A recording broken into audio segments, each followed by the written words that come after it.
Hello, it's William Bell with allthingsfulfilled.com. I'd like to take a few minutes in this video and in subsequent videos to talk about 7 signs of the end time in response to the CNN News Report interview with Tim LaHaye and Jerry Jenkins about their book, The Rapture. In this series of videos, you're going to learn that there is no such thing as the rapture. It's never mentioned in the Bible, and many of the teachings in the Bible actually speak in direct contradiction to the notion of a rapture. So let's go ahead and take a look at them. In this particular video, we're going to talk about the first sign, which is the coming of Elijah the prophet. The scripture says in Malachi chapter 4, verses 5 and 6, "Behold, I will send you Elijah the prophet before the great and terrible day of the Lord. And he shall turn the hearts of the fathers to the children, and the disobedient to the wisdom of the just."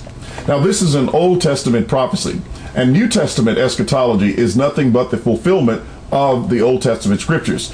So when we turn to the New Testament, Luke chapter 1, verse 17, at the birth of John, before Zechariah and Elizabeth, the angel tells them, "Behold, he shall come in the spirit and in the power of Elijah, and he will turn the hearts of the fathers to the children, and the spirits of the disobedient to the wisdom of the just." In other words, this passage is quoted in fulfillment of Malachi 4 and verse 5 and 6, showing that it is a reference to John the Baptist. He was the Elijah that was to come in the last days. Now, Jesus also points out that Elijah was the prophet who would come in the last days. In Matthew chapter 11 and verse 11, it says that among those who are risen among women, there is not a greater than John the Baptist. Nevertheless, he who is the least in the kingdom of heaven is greater than he. He says, "For all the law and the prophets prophesied until John. Since that time, the kingdom of heaven is preached, and men press into it or take it by force." Now, he says, "And if you will receive it, this is Elijah who was to come." So Jesus tells us in Matthew chapter 11, verses 13 and 14, that John the Baptist was Elijah who was to come. He was to be a precursor to the last days, but he came in the first century, showing us that the last days belong to the time of the first century. The next scripture that we have is the scripture involving the Mount of Transfiguration, where Jesus took Peter, James, and John to a high mountain apart, and there appeared unto him Moses and Elias talking with him. And then in this vision, Moses and Elias passed away. A great voice out of the cloud said, "This is my beloved Son in whom I am well pleased. Hear him," speaking of Christ. So at that point, there was no one remaining but Jesus only. Now, when that happened, the disciples understood that that was a vision of the parousia. In other words, the passing of the law and the prophets. 2 Peter chapter 1 and verse 16, Peter says that this was a coming or the parousia, a vision of the parousia. Now, having understood that, here's what the disciples said on that occasion when they were there with Jesus. They said, "Well, why then do the prophets or the scriptures say that Elijah must first come?" Here's Jesus' answer.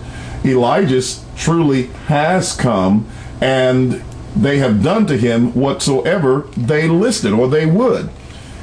Then the scripture says the disciples understood that he spoke to them concerning John the Baptist. In other words, they understood that these prophecies of the coming of Elijah referred to John the Baptist in the first century generation. Therefore, the end time was scheduled for the first century.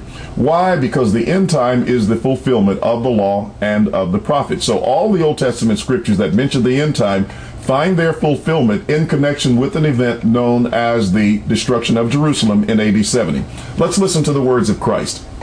In Luke chapter 21 and verses 20 through 22, the scripture says, "And when you see Jerusalem compassed with armies, then know that its desolation is near. For these are the days of vengeance, that all things which are written may be fulfilled." He says, "Let those who are in Judea flee to the mountains. Let those who are in the countries not enter her, that is, not enter Jerusalem, because these were the days of vengeance, that all things which were written may be fulfilled." Now in verse 32, he tells the disciples again, "Assuredly I say to you, This generation, speaking of that first century generation, would in no wise pass away till all those things had been fulfilled. So we cannot look for a future rapture. We cannot look for a future coming of Christ on the clouds. These events took place within the first century generation. John the Baptist was sign number one as a precursor to an imminent end time that took place in the last days of the first century. We'll talk about the other 6 in upcoming videos. We hope that you'll stay tuned. In the meantime, visit us at our website at www.allthingsfulfilled.com. I'm William Bell. You have a pleasant day.